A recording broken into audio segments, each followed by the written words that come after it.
So hello students, welcome back to my channel study together with Nikita. सबसे पहले तो मैं आप लोगों को थैंक यू बोलना चाहूँगी इतना सपोर्ट देने के लिए मेरी वीडियो पे।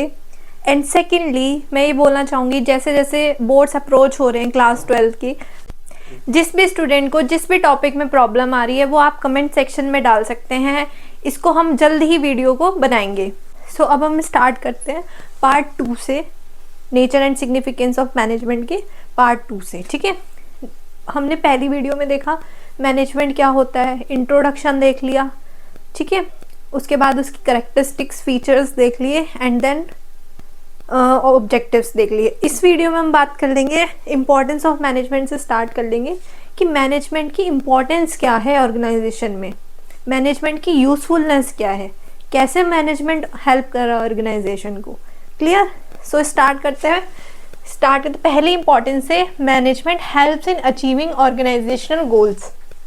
ठीक है, देखिए जब भी कोई ऑर्गेनाइजेशन बनती है या जब भी कोई बिजनेस बनता है सो वो एक गोल के ऊपर डिपेंड होके बनता है कि एक पर्टिकुलर गोल से स्टार्ट होता है कि हमें ये पर्टिकुलर गोल अचीव करना है, इसलिए हम वो ऑर्गेनाइजेशन बना रहे हैं।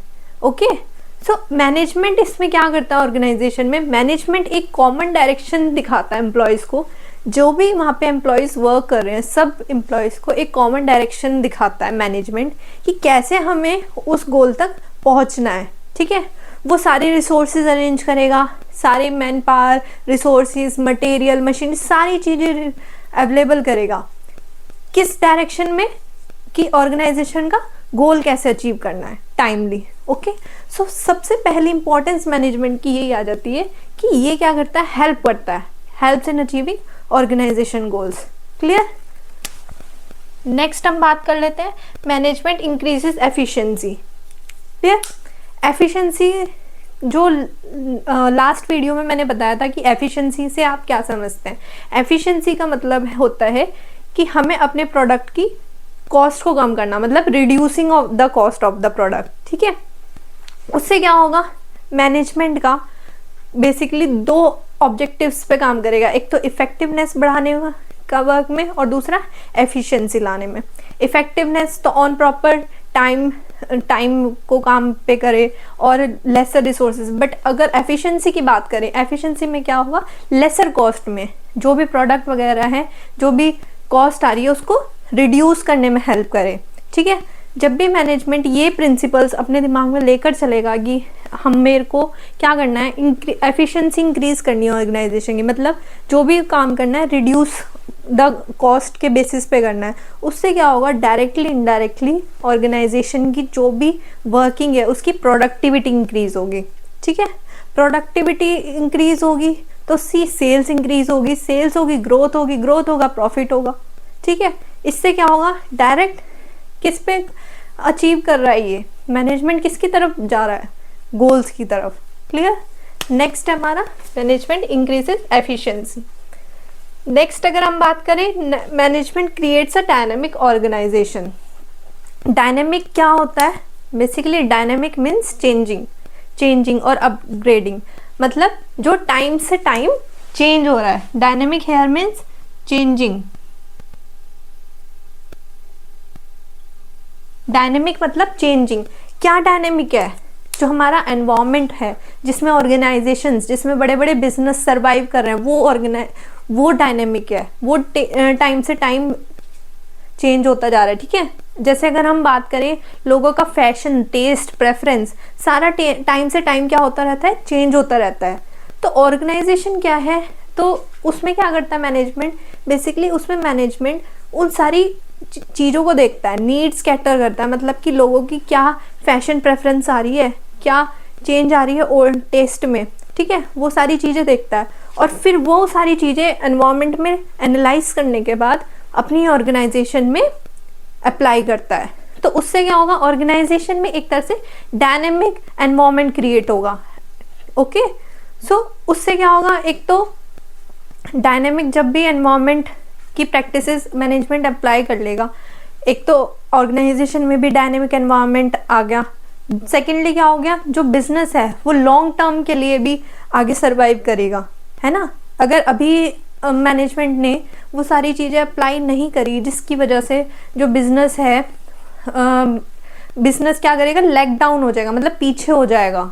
ठीक है, सो मैनेजमेंट का थर्ड इंपॉर्टेंस क्या है, management creates a dynamic organisation. कैसे ला सकता है, by innovation and creativity. Innovation से ला सकता है, क्रिएटिविटी से। इनोवेशन मतलब कि न्यू आइडियाज़ और टेक्नोलॉजी को अडॉप्ट करके। ठीक है, क्रिएटिविटी मतलब लोगों के न्यू क्रिएटिव आइडियाज़ या फिर अपनी खुद की क्रिएटिविटी से, क्रिएटिव आइडियाज़ से। ठीक है, नेक्स्ट हम बात कर लेते हैं मैनेजमेंट हेल्प्स इन पर्सनल ऑब्जेक्टिव्स।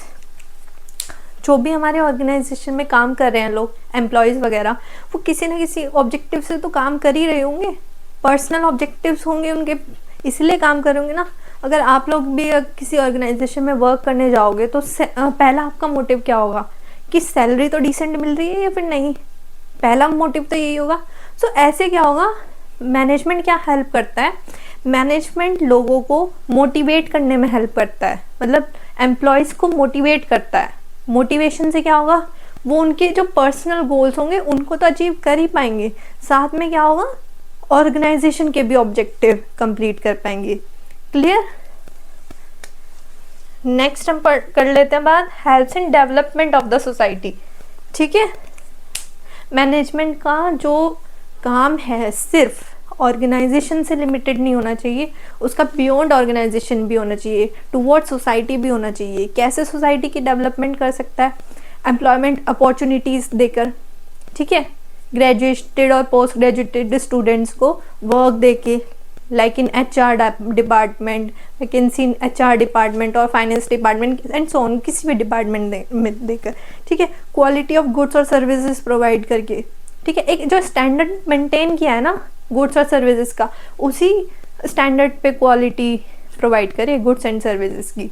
ठीक है, next is lead the path towards growth and development. इससे क्या होगा, जब भी मैनेजमेंट सोसाइटी के बेनिफिट के लिए सोचेगा, सोसाइटी के डेवलपमेंट के लिए सोचेगा, तो उससे क्या होगा, सोसाइटी की ग्रोथ भी होगी और डेवलपमेंट भी होगी। क्लियर। सो बात कर लेते हैं नेक्स्ट टॉपिक की, लेवल्स ऑफ मैनेजमेंट। ठीक है, लेवल्स ऑफ मैनेजमेंट बेसिकली हमारा बहुत इंपॉर्टेंट टॉपिक है। ये इंपॉर्टेंट टॉपिक इसलिए है क्योंकि इसमें से क्वेश्चंस केस स्टडी में भी आते हैं, हमारे MCQs में भी आते हैं, और कई बार डायरेक्ट पिरामिड बनाने को आ जाता है। क्लियर। सो इस टॉपिक को बहुत ध्यान से सुनना पड़ेगा। स्टार्ट करते हैं टॉपिक लेवल्स ऑफ मैनेजमेंट। हमारे कितने लेवल्स हैं मैनेजमेंट के ऑर्गेनाइजेशन में, बेसिकली हमारे 3 लेवल्स होते हैं ऑर्गेनाइजेशन में। ठीक है, कौन कौन से, टॉप लेवल, मिडल लेवल और लोअर और सुपरवाइजरी ऑपरेशनल लेवल। स्टार्ट करते हैं टॉप लेवल। टॉप लेवल कौन सा होता है, टॉप लेवल ऑफ मैनेजमेंट वो लेवल होता है मैनेजमेंट में जिसमें वो लोग इंक्लूडेड होते हैं जो ऑर्गेनाइजेशंस की गोल्स को बनाते हैं, पॉलिसीज को बनाते हैं, लॉन्ग टर्म विजन्स को बनाते हैं और सारी की सारी प्रोसीजर्स बनाते हैं ऑर्गेनाइजेशन को। बेसिकली इनका जो वर्क होता है वो स्ट्रैटेजिक डिसीजन मेकिंग में होता है। ठीक है, ये लॉन्ग टर्म प्लानिंग बनाते हैं ऑर्गेनाइजेशन में। ये जो भी माइंडफुल डिसीजंस होते हैं ये कौन लेता है, हमारा, ये हमारा टॉप लेवल लेता है। ठीक है, इनका जो वर्क होता है वो सबसे ज़्यादा कॉम्प्लेक्स माना गया है। क्यों? क्योंकि ये हार्ड डिसीजन से लेकर स्ट्रैटेजिक डिसीजन से लेकर डिफिकल्ट डिसीजन सारे जो भी हैं किसके अंडर आते हैं, हमारे टॉप लेवल के अंदर आते हैं। ठीक है, इसमें कौन कौन इंक्लूडेड होता है, CEO chief executive officer, CFO chief financial officer, vice president, chairman, managing director, all those post which are coming in the top rankers of the organisation, जो सबसे टॉप में आएंगे वो सारे ऑर्गेनाइजेशन की बेसिकली पॉलिसीज, रूल्स आता है ना, vision statement, mission statement of organisation कौन बनाता है, वो सारे ये बनाएंगे हमारे टॉप लेवल। सारे जो भी स्ट्रैटेजिक डिसीजंस लेने हैं। ठीक है, अब इन्होंने टॉप लेवल ने तो ये स्ट्रैटेजी बना दी, पॉलिसीज बना दी, रूल्स बना दिए, गोल्स बना दिए। अब बात कर लेते हैं हम, इनका फंक्शन जो है अब खत्म हो गया टॉप लेवल का। अब हम बात कर लेते हैं मिडल लेवल की। मिडल लेवल कौन सा लेवल है? Middle level of management is that level of management which links between top level and lower level. ये दोनों के बीच का लिंक होता है मिडल लेवल। तो एक बार क्वेश्चन आ सकता है कि which levels links between the middle, which levels links between the top and lower level, that is middle level. क्यों है ये मिडल लेवल को ऐसे लिंक बिटवीन क्यों कहा गया है? मिडल लेवल को लिंक बिटवीन इसलिए कहा गया है क्योंकि जो भी टॉप लेवल और गोल्स बनाएगा या फिर पॉलिसीज बनाएगा, वो सारी पॉलिसीज या फिर गोल्स, विजन, मिशन स्टेटमेंट्स, सारे ऑब्जेक्टिव्स किसको ट्रांसफर करेगा? लोअर लेवल को। ठीक है, यहाँ से ये सुनेगा कि क्या गोल्स हैं ऑर्गेनाइजेशन की, क्या या ऑब्जेक्टिव्स है। ठीक है, यहाँ पे इन्होंने ये सुन लिया कि गोल्स, हमें पता चल गए कि टॉप लेवल ने गोल बनाया है कि इतना प्रॉफिट अर्न करना है एक साल में। इसमें ये अलग अलग अपने जो ऑब्जेक्टिव्स हैं, डिपार्टमेंटल ऑब्जेक्टिव्स, उनमें बांट देगा कि पर्टिकुलर जो भी डिपार्टमेंट है इसका गोल ये होना चाहिए, पर्टिकुलर डिपार्टमेंट का ये गोल होना चाहिए। नेक्स्ट क्या करेगा? जो मिडल लेवल है ये सारे गोल्स, पॉलिसीज, जो भी रूल्स होगा किसको बताएगा? लोअर लेवल को बताएगा। क्लियर? और मिडल लेवल का एक और फंक्शन हो जाएगा, ये क्या करता है बेसिकली, जो भी जैसे ये अपने डिपार्टमेंटल ऑब्जेक्टिव्स बनाता है, मतलब अपने अपने पर्टिकुलर डिपार्टमेंटल के लिए गोल्स बनाता है। जैसे कि अगर हम बात कर लें एचआर मैनेजर, एचआर मैनेजर कौन होता है? Human resource manager. उसका रोल क्या होगा कि बेस्ट पर्सन को बेस्ट राइट जॉब पे शिफ्ट करें। ठीक है, best person to the right job, मतलब जो पर्सन जिस जॉब के लिए वो है एप्लीकेबल है, मतलब उसकी क्वालिटीज़ मैच कर रही हैं, उसकी टेक्निकल एबिलिटीज़ जिस जॉब के लिए मैच कर रहे हैं, उसको वहाँ पर शिफ्ट करे। ठीक है, नेक्स्ट जैसे हम बात करते हैं मार्केटिंग मैनेजर की। मार्केटिंग मैनेजर का ऑब्जेक्टिव क्या होगा? सेल्स इंक्रीज करना या फिर वाइड ऑडियंस तक पहुंचना। कैसे? कि जो भी एडवर्टीजमेंट या फिर जो भी प्रमोशन कर रहे हैं वो गुड्स और सर्विसेज का, वो इस हिसाब से करें कि जो वाइड ऑडियंस तक पहुंचे उनका गोल। ठीक है, तो इन बेसिकली मिडल लेवल क्या करता है? एक तरह से लिंक बिटवीन टॉप लेवल और लोअर लेवल तो होता ही है, साथ में क्या करता है मिडल लेवल? डिपार्टमेंट्स के गोल बनाता है। डिपार्टमेंट्स कौन कौन से हो गए हमारे? जैसे कि HR manager, finance manager, marketing manager, sales manager और ब्रांच मैनेजर। क्लियर? नेक्स्ट आता है हमारा लोअर सुपरवाइजरी और ऑपरेशनल लेवल। ये बहुत ही, मतलब ये वो लेवल है मैनेजमेंट का जो सबसे बिलो कैटेगराइज्ड होता है। ये वो लेवल होता है मैनेजमेंट का जिसमें कौन कौन इंक्लूड होता है? Supervisor, clerk, foreman, junior manager और इंस्पेक्टर। ठीक है, इन लोगों का क्या काम होता है? इनका बहुत सिंपल काम होता है, डे टू डे एक्टिविटीज़ देखना, day to day activities, operational activities देखना कि कितना काम हो गया है, कितना रह गया, मतलब डे टू डे फंक्शनिंग में इन्वॉल्व होना। ठीक है, इनका कोई भी मतलब स्ट्रैटेजिक काम नहीं है कि डिसीजन ले रहे हैं ये लोग या फिर पर्टिकुलर रूल्स बना रहे हैं या फिर गोल्स बना रहे हैं, इनका ऐसा कोई काम नहीं होता है। इनका सिंपल काम होता है डे टू डे एक्टिविटीज़ में इन्वॉल्व होना और कम से कम वेस्टेज को करना। ठीक है, मिनिमाइजेशन ऑफ वेस्टेज भी इनका एक ऑब्जेक्टिव रहता है। क्लियर? सो अगर हम बात करें डिसीजन मेकिंग की अगर हम बात करें फ्लो ऑफ कम्युनिकेशन की, तो हमारी जो कम्युनिकेशन फ्लो है वो टॉप से बॉटम भी जा सकती है और बॉटम से लेकर टॉप भी जा सकती है। टॉप से बॉटम कैसे जाएगी? जब भी हमें ऑर्गेनाइजेशन को टॉप लेवल को सारे गोल्स, ऑब्जेक्टिव, रूल्स वगैरह सब क्लियर करना हो तो ये टॉप से बॉटम जाएगी। बट अगर हम बात करते हैं बॉटम से टॉप, ऊपर से नीचे कैसे जाएगी? ये जब जाएगी इन केस अगर कोई भी लोअर लेवल एम्प्लॉय को कोई भी सजेशन देना है, ठीक है, या फिर कोई कंप्लेंट करनी है, ठीक है, या फिर कोई क्रिएटिव आइडिया बताना है टॉप लेवल को, उस टाइम पे हमारी कम्युनिकेशन क्या जाएगी? बॉटम से टॉप पर जाएगी। ठीक है, कम्युनिकेशन दोनों तरह से हो सकती है, टॉप टू बॉटम भी हो सकती है और बॉटम से टॉप भी हो सकती है। ठीक है,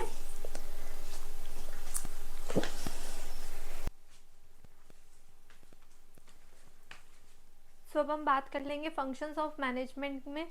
ये सबसे इम्पॉर्टेंट टॉपिक है क्योंकि बिकॉज इट्स इम्पॉर्टेंट, क्योंकि अब जो भी आगे आने वाले चैप्टर्स हैं ये उनका बेस है।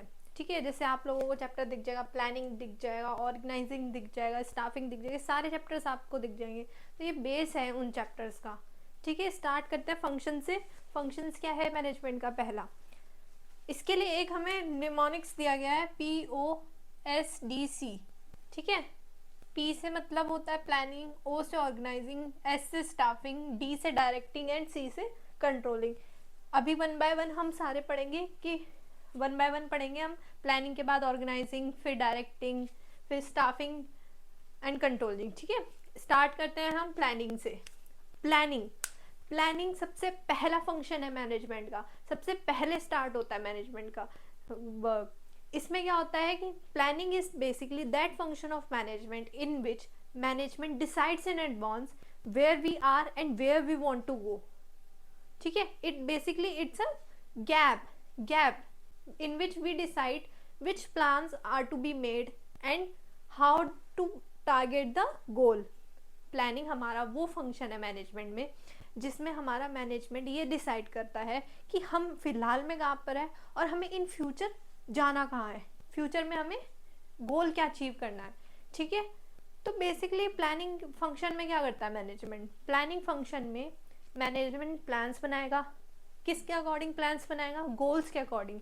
जो गोल्स ऑर्गेनाइजेशन के हैं उनके अकॉर्डिंग प्लान्स बनाएगा। ठीक है, उनको इम्प्लीमेंट करेगा। ठीक है, अगर जैसे प्लान्स बना लिए उनको इम्प्लीमेंट करेगा। जब भी हम प्रेजेंट टाइम में फ्यूचर के लिए प्लान्स बनाते हैं उससे क्या होगा, जो फ्यूचर में आने वाली प्रॉब्लम्स हैं उनको मैनेजमेंट इजीली प्रिवेंट कर सकता है थ्रू प्लानिंग। ठीक है, मान लीजिए अभी अगर जैसे आप लोगों के साथ भी है क्लास 12 के साथ, अभी आपका जो स्ट्रैटेजी रहेगी, प्लानिंग रहेगी क्लास 12 में आने के बाद, तो पहले तो ये रहेगी ना कि हमारा जो गोल है वो SRCC है।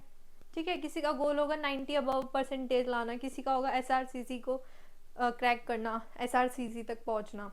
ठीक है, तो ऐसे क्या होगा, मैनेजमेंट का भी गोल होता है। ठीक है, फंक्शन क्या है मैनेजमेंट का? पहला प्लानिंग। क्लियर? प्लानिंग से क्या हो जाएगा हमारा?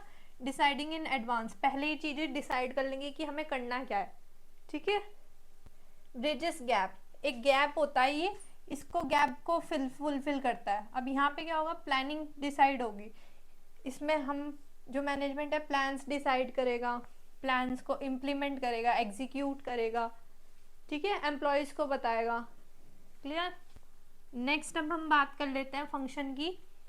जब एक बार प्लान्स बन गया, प्लान्स तो हमने बना लिया, प्लानिंग तो कर ली मैनेजमेंट ने, अब क्या होगा, ऑर्गेनाइजिंग का स्टेप आएगा। ऑर्गेनाइजिंग में क्या होगा, जो भी मैनेजमेंट है वो सारी रिसोर्सेज, सारी एक्टिविटीज़ जो भी रिक्वायर है प्लानिंग में उनको अरेंजमेंट करेगा उन रिसोर्सेज के। ठीक है, उनको अरेंज करेगा और उसके बाद उनमें टास्क इस्टेब्लिश करेगा। मतलब कि मान लीजिए हमारे पास है 4 टाइप्स के रिसोर्सेज है, man, material, money and machinery. ठीक है, हमने देख लिया हमारे पास 4 तरह के रिसोर्सेज हैं, man, material, money and machinery. In 4 resources को मैनेजमेंट क्या करेगा, ऑर्गेनाइज करेगा। ठीक है, ऑर्गेनाइज कर लिया रिसोर्सेज, उसके बाद इन रिसोर्सेज को मान लीजिए कोई भी टास्क है हमारा, एक पर्टिकुलर टास्क है, अकाउंट से रिलेटेड है, अकाउंट से रिलेटेड है, या फिर मान लीजिए HR से रिलेटेड है कोई भी टास्क, सैलरी पे करनी है, सैलरी पे करनी है एम्प्लॉयज़ को। तो अब क्या होगा, मटेरियल, मैन, मशीनरी, ये सब तो इन्होंने एक्टिविटीज़ रिक्वायर कर ली। इसके बाद क्या होगा, जो इन टास्क को क्या करेगा, वो अलग अलग ग्रुप कर देगा एक्टिविटीज़ में। ठीक है, इसके बाद उनको डिपार्टमेंटलाइजेशन कर देगा। जैसे कि अकाउंट्स वाले वर्क को क्या करेगा, अकाउंट्स डिपार्टमेंट में डाल देगा, फाइनेंस मैनेजर को दे देगा। HR का जो भी रिक्रूटमेंट वगैरह है, सिलेक्शन का जो भी प्रोसेस है वो HR मैनेजर को दे देगा। मार्केटिंग का जो भी काम होगा, एडवर्टीजमेंट का, वो मार्केटिंग को दे देगा। ठीक है, पहले रिसोर्सेज कलेक्ट कर लिए, उसके बाद ग्रुपिंग ऑफ एक्टिविटीज़ कर ली, डिपार्टमेंटलाइजेशन कर लिया। इसके बाद क्या होगा, establishment of authority and responsibility. ठीक है, अथॉरिटी और रिस्पॉन्सिबिलिटी का मतलब क्या है? अथॉरिटी का मतलब यहाँ पे ये है कि किसी को, एक पर्टिकुलर इंडिविजुअल के पास पावर होना कि हमें किसको काम देना है, ठीक है। मान लीजिए एक मैनेजर है, या है एचआर मैनेजर है, इसने एम्प्लॉय को वर्क दे दिया, एचआर में ही वर्क कर रहा है ये भी, कि तुम जाके सबका पेरोल शीट लेकर आओ, पेरोल शीट बना के लेके आओ। ठीक है, तो ये क्या हो गया, एचआर एम्प्लॉय को काम कर दे रहा है, ये क्या हो गया, अथॉरिटी हो गई, power to give a task. ठीक है, यहाँ पे जब एम्प्लॉय एचआर को रिपोर्ट करेगा वो टास्क कंप्लीट करके, एम्प्लॉय के ऊपर क्या हो गई, ये रिस्पॉन्सिबिलिटी हो गई। Clear? So organizing is basically very easy function of management which comes after the planning process. तो आफ्टर ऑर्गेनाइजिंग बात कर लेते हैं स्टाफिंग फंक्शन की। ठीक है, स्टाफिंग फंक्शन में क्या होता है, स्टाफिंग फंक्शन में जो मैनेजमेंट होता है वो बेसिकली पीपल को, लोगों को, एम्प्लॉयज़ को सही जॉब पर प्लेस करता है। ठीक है, it is a function concerned with placing the right person on the right job at the right time with right qualifications। ठीक है, जो भी पर्सन की क्वालिफिकेशंस है, मान लीजिए किसी की क्वालिफिकेशन है कि किसने एमबीए किया है फाइनेंस में, ठीक है, तो उसमें क्या होगा, उस टाइम क्या होगा कि उसको किस डिपार्टमेंट में रखना चाहिए, फाइनेंस डिपार्टमेंट में रखना चाहिए। अगर किसी ने एमबीए किया है या फिर किसी ने भी स्पेशलाइजेशन की है पोस्ट ग्रेजुएशन में मार्केटिंग में, तो उसको किस डिपार्टमेंट में रखना चाहिए, मार्केटिंग में। ठीक है, तो जिस इंडिविजुअल की जिस हिसाब से स्पेशलाइजेशन है, ठीक है, मे बी आईटी में है किसी की स्पेशलाइजेशन, तो उसको आईटी डिपार्टमेंट में रखना चाहिए। ठीक है, विद द राइट क्वालिफिकेशन। तो इस फंक्शन में क्या करता है मैनेजमेंट इस फंक्शन में राइट पर्सन को राइट जॉब पे तो रखता ही है। इन्वॉल्व किस स्टेप से होता है, पहले क्या करता है वो इनवाइट करेगा एप्लीकेशंस। देखते हैं ना हम लोग एप्लीकेशंस को इनवाइट करते हैं कि मतलब हमारी कंपनीज में इतनी वैकेंसी है, इस फॉर पर्टिकुलर जॉब के लिए आप आए अप्लाई करें। ठीक है, तो इसमें रिक्रूटमेंट ये किसका फंक्शन है, ह्यूमन रिसोर्स डिपार्टमेंट का फंक्शन है। ये जो हायरिंग प्रोसेस करेंगे, सिलेक्शन वगैरह करेंगे एम्प्लॉयज़ का, कौन करेगा, ये ह्यूमन रिसोर्स डिपार्टमेंट करेगा। ठीक है, कैसे करेगा, थ्रू रिक्रूटमेंट। रिक्रूटमेंट में भी हम दो टाइप्स की रिक्रूटमेंट पढ़ लेंगे यहाँ पे, इंटरनल रिक्रूटमेंट और एक्सटर्नल। ठीक है, जब भी रिक्रूटमेंट मतलब कि inviting of applications. Clear? Recruitment में इंटरनल और एक्सटर्नल कैसे होगा, इंटरनली जब भी हम अपने ही ऑर्गेनाइजेशन में लोगों को उस वेकेंट पोजीशन, जो खाली पोजीशन है, उस पर डाल रहे हैं। ठीक है, मान लो फाइनेंस में कोई पोजीशन खाली है एक पर्टिकुलर पीपल के लिए, मान लिए कैश फ्लोज बनाने उस पर्टिकुलर डिपार्टमेंट में मतलब वैकेंट पोजीशन है, तो क्या करेंगे हम अपनी ही ऑर्गेनाइजेशन में ये देखेंगे कि कोई जो पर्टिकुलर उस पोजीशन के लिए क्वालिफिकेशंस मैच कर रहा है, तो उस पर्सन को वहाँ पे डाल देंगे। ठीक है, प्लेस कर देंगे। क्लियर? तो इंटरनल के थ्रू कैसे हो सकती है रिक्रूटमेंट, अपने ही लोगों को ऑर्गेनाइजेशन में हायर करना। ठीक है, कैसे, थ्रू ट्रांसफर के थ्रू और थ्रू प्रमोशन। ठीक है, ट्रांसफर में क्या होगा कि ए पर्टिकुलर कोई पर्सन है उसको बी जॉब पे भेज दिया। ठीक है, प्रमोशन में क्या होगा, कोई पर्टिकुलर ए वर्क कर रहा था बट अब उसकी जो एबिलिटीज हैं, उसने टारगेट्स हैं वो बहुत ज़्यादा अचीव कर लिए, तो उसको क्या है हमने बी पोजीशन पे, सीनियर पोजीशन पे शिफ्ट कर दिया। ठीक है, तो रिक्रूटमेंट नेक्स्ट है। जब भी हम रिक्रूटमेंट हो गई, अब नेक्स्ट क्या है, इंटरनल के बाद आ जातेगा हमारा एक्सटर्नल। ठीक है, एक्सटर्नल क्या है, मतलब बाहर से रिक्रूटमेंट करना through outside the organisation.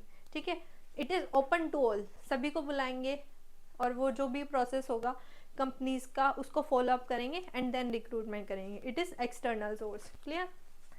Now अब हम बात करते हैं, जब हमने रिक्रूटमेंट कर लिया, इंटरनल एक्सटर्नल रिक्रूटमेंट कर लिया, उसके बाद क्या हो गया, सिलेक्शन करेंगे एम्प्लॉयज़ का जो हमें फिट लगेगा जॉब के लिए, क्वालिफिकेशंस जिसकी मैच होंगी, स्किल्स, एबिलिटीज़। ठीक है, सिलेक्शन कर लिया। सिलेक्शन के बाद क्या करेंगे, हम उनको एम्प्लॉयज़ को ट्रेनिंग एंड डेवलपमेंट में डाल देंगे। मतलब पर्टिकुलर ऐसा तो नहीं है कि एकदम से सिलेक्शन कर लिया और एकदम से जॉब पर रख दिया, ऐसा नहीं होगा।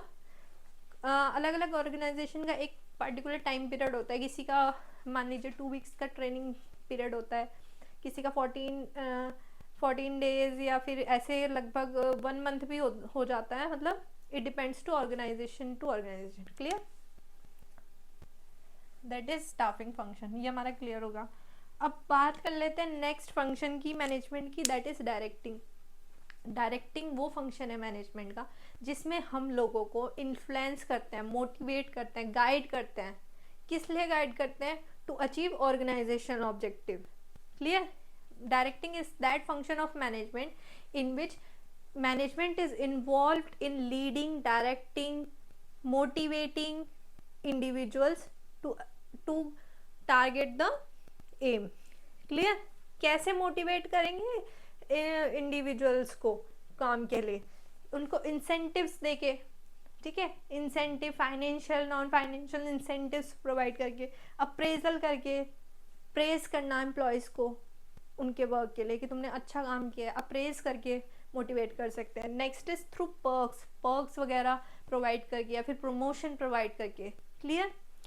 ठीक है। डायरेक्टिंग जो फंक्शन है वो सीधा सीधा किस गोल की तरफ जाता है? हमारा ऑर्गेनाइजेशन गोल की तरफ जाता है। ठीक है।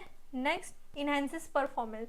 जब भी हमारा डायरेक्टिंग फंक्शन होगा तो उससे क्या होगा, जो इंडिविजुअल्स होंगे वो इन्फ्लुएंस होंगे अपने वर्क करने के लिए, मोटिवेट होंगे। उससे क्या होगा, उनकी जो परफॉर्मेंस होगी वो पहले से बेहतर आएगी, निकल गई। Clear? So it helps in enhancing the performance of the individuals. Clear? So अब बात कर लेते हैं लास्ट फंक्शन ऑफ मैनेजमेंट में, कंट्रोलिंग की। ठीक है। कंट्रोलिंग वो फंक्शन होता है हमारा मैनेजमेंट में जिसमें हम इन ऑर्गेनाइजेशन की परफॉर्मेंस को मॉनिटर करते हैं। ठीक है। मॉनिटर करते हैं कि मतलब क्या एक्टिविटीज़ चल रही है ऑर्गेनाइजेशन में, कैसे वर्क हो रहा है, हो भी रहा है या फिर नहीं हो रहा। ठीक है। All those activities are monitor. It is the process under controlling. ठीक है। कंट्रोलिंग में सबसे पहले स्टेप क्या हो जाएगा, हमने जो establishing of standards of performance. Standards क्या होगा? स्टैंडर्ड्स बेसिकली बेंचमार्क्स हो गए, बेंचमार्क्स बोल सकते हैं, या फिर गोल सेट हो गए जो ऑर्गेनाइजेशन का गोल है, एम है सक्सेस अचीव करने का। ठीक है। मान लीजिए एक एग्जाम्पल से बात कर लेंगे। अभी जैसे ऑर्गेनाइजेशन, अभी जैसे आप लोगों का टारगेट है, अभी आप लोगों का टारगेट है कि हमें बिजनेस स्टडीज़ में 100 मार्क्स लाने हैं। ठीक है। ये क्या हो गया आपका? स्टैंडर्ड हो गया। स्टैंडर्ड हो गया ये हमारा कि 100 मार्क्स बिजनेस स्टडीज़ में लाने, तो ये स्टैंडर्ड सेट हो गया। ऐसे ऑर्गेनाइजेशन का स्टैंडर्ड कुछ भी हो सकता है कि पर्टिकुलर 50% प्रॉफिट इंक्रीज करना है या 70%, इतना कुछ भी स्टैंडर्ड हो सकता है। नाउ अब क्या होगा, जब हमने स्टैंडर्ड्स इस्टेब्लिश कर लिए उसके बाद क्या होगा, measuring of current performance. Current performance को मेजर करेंगे। ठीक है। अगर आप जैसे अभी पर्टिकुलर सेशन में आपके आ रहे हैं 90 मार्क्स बिजनेस स्टडीज में, ठीक है, तो ये क्या हो गया, आपकी एक्चुअल परफॉर्मेंस हो गई। ठीक है। क्या हो गया ये? Actual performance. Actual performance. Clear? After that standard establish कर लिया, एक्चुअल परफॉर्मेंस मेजर कर लिया, उसके बाद क्या हो गया, कंपेयरिंग विद इस्टेब्लिश स्टैंडर्ड्स। मतलब इन दोनों को हमें कंपेयर करना पड़ेगा। 90 मार्क्स तो अभी एक्चुअल परफॉर्मेंस है और ये किससे कंपेयर करने पड़ेगा? 100 से। ठीक है। अब क्या करना पड़ेगा, जब हमने कंपेयर कर लिया तो उसके बाद डेविएशंस निकालने पड़ेंगे कि कमी कहाँ आ रही है। मतलब डेविएशन ये नहीं है कि हमेशा नेगेटिव ही होगा, पॉजिटिव और नेगेटिव दोनों हो सकता है। ठीक है। अगर मान लीजिए इंडिविजुअल के 90 मार्क्स आ रहे हैं, ठीक है, तो 90 मार्क्स तो आर लेस देन 100, ये तो स्टैंडर्ड, तो ये क्या हो गया, हमारा नेगेटिव डेविएशन हो गया। ठीक है। और अगर हमारे 100 में से 100 ही मार्क्स आ रहे हैं, 100 का उसने टारगेट किया था और 100 ही आ रहे हैं, तो वो क्या हो गया, हमारा पॉजिटिव डेविएशन हो गया। ठीक है। अगर नेक्स्ट स्टेप डेविएशन चेक करने के बाद कि पॉजिटिव है या फिर नेगेटिव है, ठीक है, नेक्स्ट स्टेप क्या होगा, नेगेटिव जब हम देख लेंगे हमारे डेविएशन जो नेगेटिव आ रहा है, कि मान लीजिए ये देख लिया कि हमारे 90 मार्क्स आ रहे हैं, 90 मार्क्स आ रहे हैं पर अब उसको हमें 90 प्लस करना है, तो उसके लिए करेक्टिव एक्शंस लिए जाएंगे। इंडिविजुअल्स क्या करेंगे, स्टूडेंट्स क्या करेंगे, ज़्यादा से ज़्यादा केस स्टडी लगाएंगे या फिर ज़्यादा से ज़्यादा हेडिंग डायग्राम्स वगैरह ये सारे यूज़ करेंगे, है ना। सो ऐसे ही मैनेजमेंट में होता, ऑर्गेनाइजेशन में होता है। मैनेजमेंट क्या करता है, इसमें मेज़र करता है एक्चुअल परफॉर्मेंस को, उसके बाद उसको कंपेयर करता है स्टैंडर्ड से, उसके बाद डेविएशंस निकालता है, उसमें जो डेविएशंस कमियाँ आती हैं उसको पर्टिकुलर सुटेबल करेक्टिव एक्शंस लेता है। Thank you. अगर आप लोगों को वीडियो अच्छी लगी है then like share and subscribe, and नीचे कमेंट में आप लोग बता दीजिएगा कि नेक्स्ट वीडियो किस टॉपिक पे लाना है या फिर कौन सा चैप्टर सिलेबस में रह रहा है। Okay, Please like, share and subscribe my channel for more videos. Thank you.